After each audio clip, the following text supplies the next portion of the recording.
Olá pessoal, boa tarde, boa noite, bom dia, seja bem-vindo. Esse aqui é o trabalho de conclusão de curso do curso de Direito da FAACS, aqui de Aracruz, e o tema é Programa de Denúncia Premiada, Estudos e Possibilidades da Implantação do Whistleblowing em Empresas Públicas e ou de Economia Mista e ou privadas. É interessante dizer que eu sempre preferirei muito mais que uma pessoa fale para mim do que para um jornal. Esta frase ela traz um sentido de que é interessante escutar antes que outros ou outras empresas escutem os nossos problemas.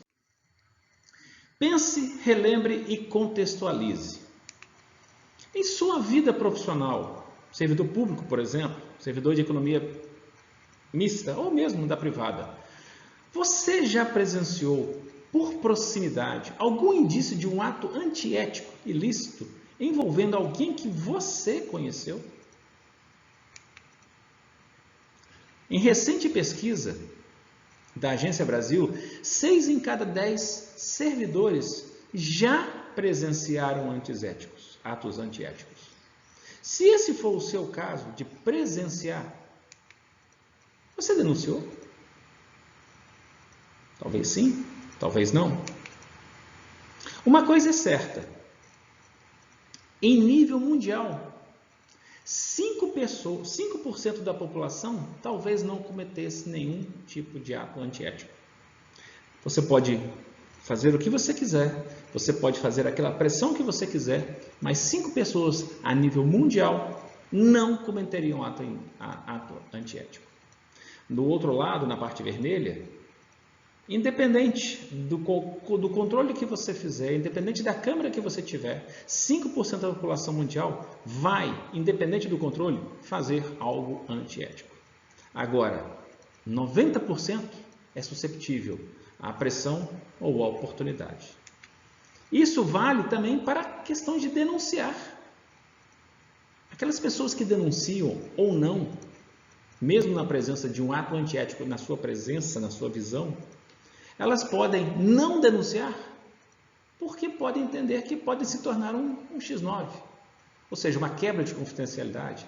Ele pode entender, ou ela pode entender, que sofrerá assédio, retaliação, ou mesmo que as apurações, caso denuncie, não são de fato tão boas ou tão efetivas. Ou ainda, que é o mais comum que pode acontecer, é o efeito da racionalização, é criar uma justificativa que aquela, uma vez criada, torna-se válida. Eu não queria denunciar porque eu não queria queimar o meu chefe. O prejuízo foi pequeno. Então, doesn't matter. E se eu denunciar, nada vai mudar.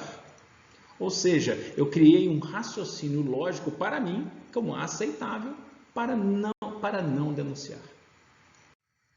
Agora, vamos introduzir uma sutil mudança nesse conceito. Imagina aquela pergunta que eu fiz. Se você percebeu algum ato ilícito na sua carreira.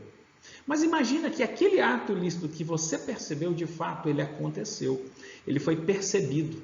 Mas ele também foi percebido não só por você, mas por uma outra pessoa que estava do seu lado. E aquela outra pessoa do seu lado, de fato, denunciou aquele possível ato antiético. Aquele ato, uma vez denunciado, ele foi efetivamente investigado. E ele foi comprovado.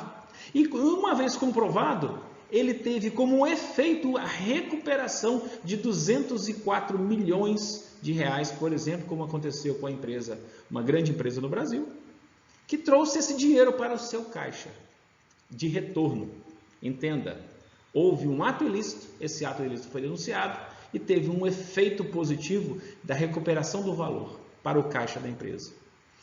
Pergunto a você, se você soubesse antes que você poderia ganhar R$1.000 de recompensa pela denúncia que você fez, e entenda que essa recompensa seja válida e está dentro, por exemplo, do Código de Conduta Ética da própria empresa. Aos denunciantes que, de fato, trouxerem informações que levem ao cerceamento de um ato ilícito, eles poderão ser recompensados. Se você soubesse disso antes e soubesse que você poderia receber R$1.000, você denunciaria? se fossem 10 mil reais? E se fosse 1% do valor recuperado, que neste caso aqui daria 2 milhões de reais, você denunciaria? E se fossem 5%? Você permaneceria inerte com a sua denúncia?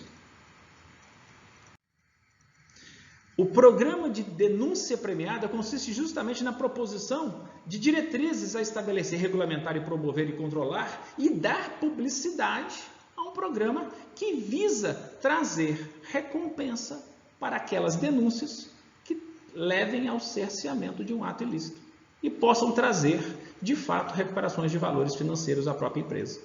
Visa o fortalecimento do ambiente de integridade com estímulo à realização de denúncias mediante possíveis valores financeiros, que são as recompensas, para aquelas pessoas que de fato tenham contribuído e que trouxessem as informações que levem ao encerramento.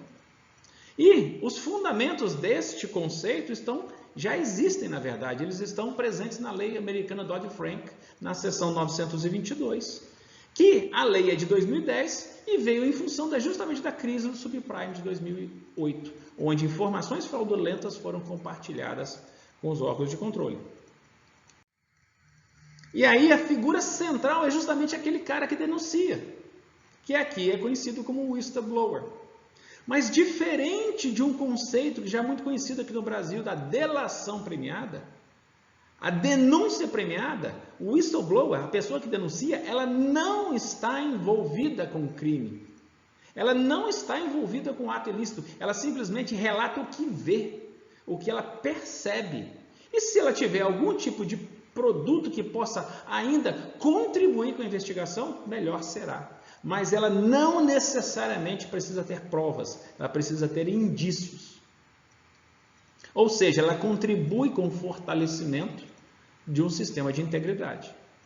Nas palavras de Juliana para o Senado Federal, o agente whistleblower não tem interesse na incriminação de um comparsa, como é o caso da delação, pois disto não se beneficia, tampouco integra qualquer grupo criminoso.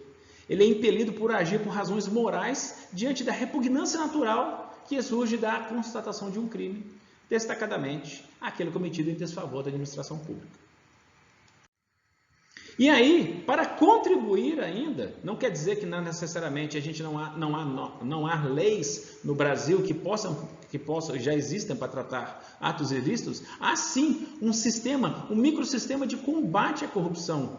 É um compêndio de normas que começa lá desde o próprio Código Penal, como também uma quantidade muito satisfatória de leis, como a Lei do Servidor Público, enriquecimento ilícito, licitações em contratos, proteção à testemunha, a Lei da Concorrência, a Lei de Acesso à Informação, a Lei de Conflito de Interesse, a de Anticorrupção, de organizações criminosas, a das próprias estatais, que vamos destacar aqui um pouco, mas também aquela de proteção ao usuário de serviços públicos, aquela que protege ou que regula a denúncia e a recompensa, o Fundo Nacional de Segurança Pública e o pacote anticrimes.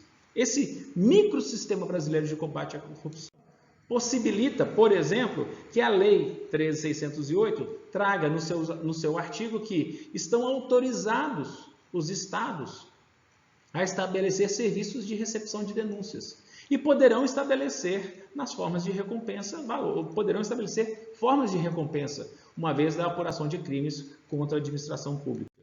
Também trabalha principalmente que a divulgação da identidade do informante é, na verdade, tratada como uma exceção.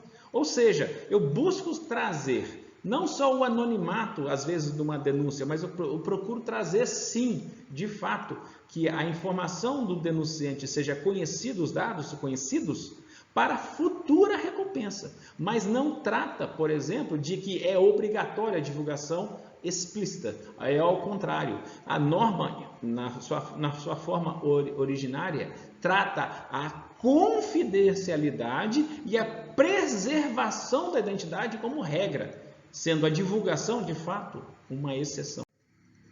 Já no âmbito trabalhista, a lei trata do compromisso com a proteção do informante contra eventuais, naturalmente, retaliações em ambiente laboral.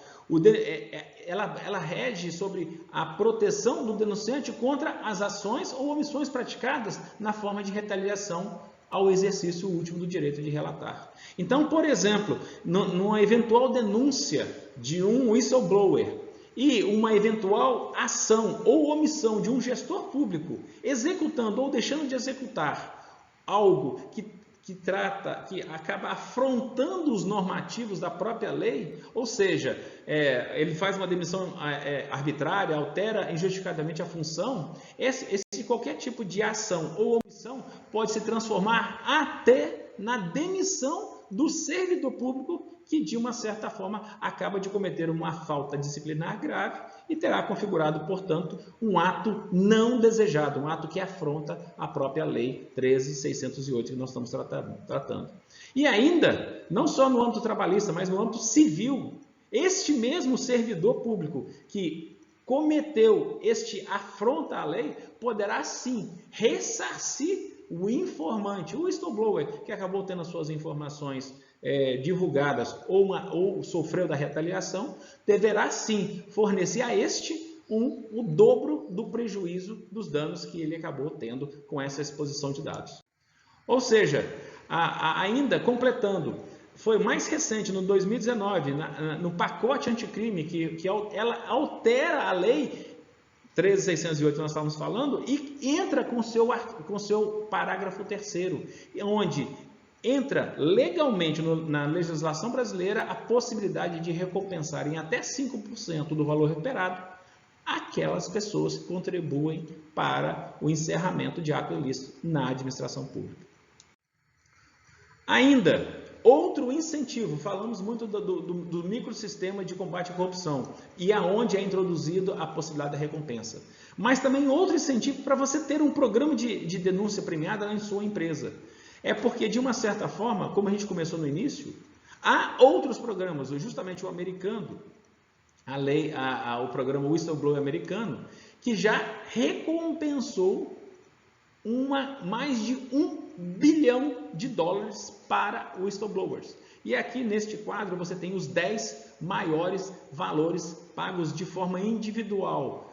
Por exemplo, nós temos valores de $50 milhões pagos em 2020 para whistleblowers. E basicamente a sequência que você pode ver ali, como é que funciona o processo, é o whistleblower que faz a sua denúncia, a denúncia é investigada, fatos são apurados, constatada a ilicitude, constatada a recuperação de valores, você tem a criação de uma parcela para um fundo e esse fundo paga o whistleblower.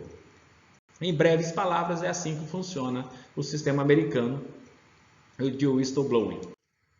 Aqui no Brasil, temos também uma concorrência para a sua empresa, para o relato, que é o programa Fala BR, é o programa de incentivos do governo federal para reportes de denúncias. E já existe, pessoal.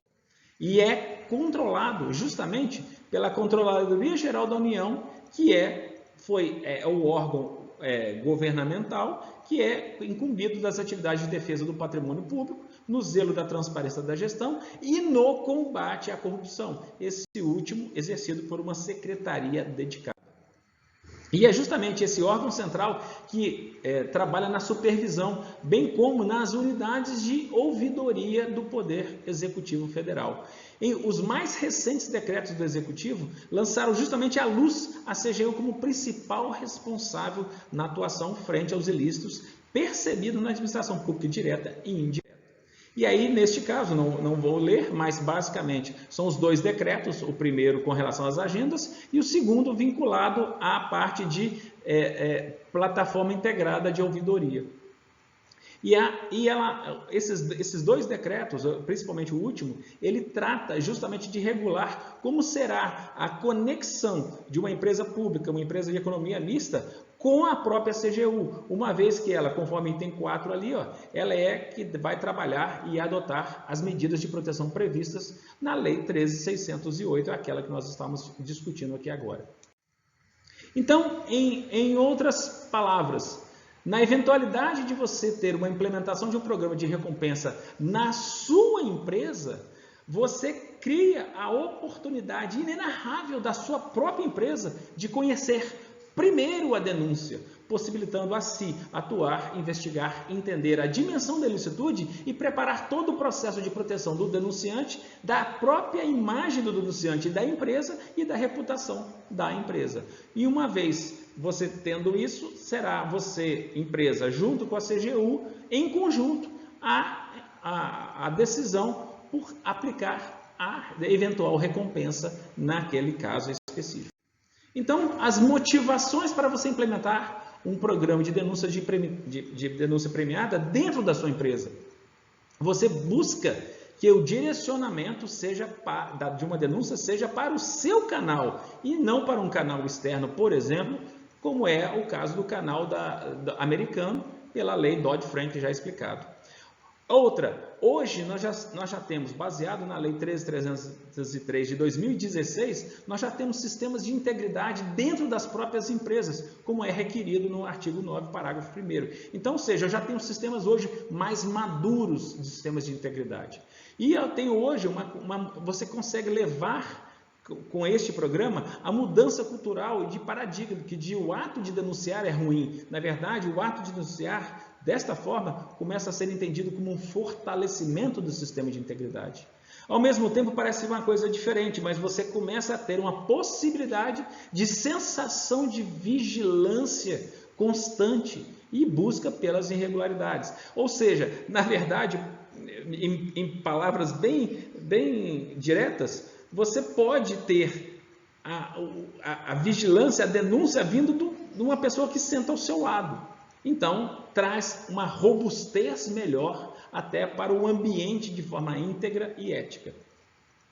E a recuperação dos valores e a demonstração do compromisso com o seu esclarecimento. Ou seja, o programa tem que mostrar que, de fato, recupera e, de fato, esclarece publicamente que aquilo aconteceu e os valores envolvidos. Ou seja, você começa a trazer uma possível resposta para a eventual questão que pode surgir no ato de não querer denunciar. O que efetivamente eu ganho com uma denúncia? Eu tenho tantos riscos, será que eu ganho? Será que vale a pena denunciar? Ou seja, na hora que eu começo a fazer uma propaganda positiva de que denunciar é bom e pode ser bom também até financeiramente, eu começo a dar uma resposta para essa pergunta. Ou seja, eu posso vir a ter um valor financeiro ao final. E aí, falando do programa em si, mas baseado exatamente na lei Dodd-Frank, o programa tem que trazer as definições do seu programa, os valores máximos e mínimos de recompensa, os canais de coleta da denúncia, os aspectos legais e trabalhistas envolvidos no caso da retaliação, os aspectos contábeis e tributários dentro da sua própria empresa. Como é que este fundo, caso criado dentro da sua empresa, será gerido nos aspectos contábeis e tributários? Você tem que trabalhar com os processos administrativos e também os de marketing, conforme a gente comentou, e os direitos e deveres de cada um envolvido com o programa. E assim, pessoal, trazendo já para o final, o programa, na verdade, ele pode receber denúncia ou deverá receber denúncia de qualquer cidadão. A denúncia pode vir de qualquer lado. Eu preciso ter, como a Lei 13.303 pede, uma ouvidoria geral para receber a denúncia, para dar a garantia da confidencialidade, a interação com o denunciante, caso aconteça o andamento da denúncia, ou seja, às vezes um aplicativo, apurar as ações eventuais de retaliação. A integridade corporativa, ou seja, na hora que eu vou trabalhar com a investigação, eu apurar os fatos, avaliar a extensão do prejuízo, fazer uma indicação ao comitê de integridade, eventual caso ele tenha, sobre possíveis casos que são elegíveis a pagamento. E o comitê julgar, analisar, recomendar e autorizar, ou pelo menos a prosseguir com aquela recomendação. O jurídico de qualquer empresa tem que estar sempre vinculado. Finanças e relacionamento com investidores e governo também, porque, conforme foi dito, tem que ter o relacionamento com a CGU. Você tem que trabalhar com a parte de comunicação interna e externa do seu programa e a diretoria executiva, a diretoria da sua empresa, trabalhar sempre com a aprovação e incentivo ao programa. Novamente, é o whistleblower. Uma vez os ilícitos denunciados, investigados e encerrados, o whistleblower é o possuidor do direito ao recebimento do prêmio recompensa a ser pago pelo fundo criado, como é no caso dos Estados Unidos, que é o fundo criado lá no Tesouro, para eventuais pagamentos. Esse fundo estará à disposição da comissão sem apreciação ou limitação de ano fiscal. Lá nos Estados Unidos, por exemplo, os valores fixados são não menor do que 10% e não superior a 30% de todo. Aqui no Brasil está entre 5%, por exemplo. Isso significa que o valor das sanções impostas trarão a base do cálculo do prêmio a ser pago, o whistleblower, como dito, o direito a receber. Então, pessoal, as benesses, novas atribuições, possivelmente às unidades da sua empresa que já existem. Os custos do fundo, eles são normalmente vinculados a você receber, tirar um pedaço do fundo, que é o incentivo, e um outro pedaço para o whistleblower. Os valores recuperados, que não seriam descobertos, talvez de uma outra forma. O whistleblower consegue entrar dentro de, às vezes, de ambientes muito solidários, onde o ilícito acontece, mas a denúncia não. E a sensação de vigilância, mais uma vez, mesmo em ambientes muito seguros, como os trabalhos remotos, que parecem seguros. Ou seja, no dia atual hoje de home office, onde você não tem ninguém sentado ao seu lado, você ainda pode ter uma sensação de vigilância até dentro do seu próprio escritório, uma vez feito o ato ilícito e alguém perceber, poderá haver uma denúncia. Não é necessária a alteração da legislação realmente no país já atual, porque ela já possibilita isso, e o tempo necessário é curto para você estabelecer as diretrizes adicionais dentro do seu próprio programa, da sua própria empresa para isso. E o público-alvo, todos são elegíveis, todos os profissionais do Warhold, todos os clientes, fornecedores, o público interno e externo ao Brasil e no exterior. Ou seja, pessoal, e se a recompensa fosse de 5 milhões de reais, você denunciaria? Eu sou o Rodrigo Marcos, especialista em lei de corrupção, compliance e controle de administração pública, especialista em gestão de ênfase e negócios na Faculdade Dom Cabral, engenheiro eletricista da PUC-MG, profissional da Petrobras há 16 anos, atuando em 10 anos como gestão assertiva de contratos internacionais e aluno desta respeitosa faculdade, Faculdades Integradas de Aracruz, o qual esperamos concluir com êxito o curso de Direito. Eu sou agradecido pela sua atenção e muito obrigado.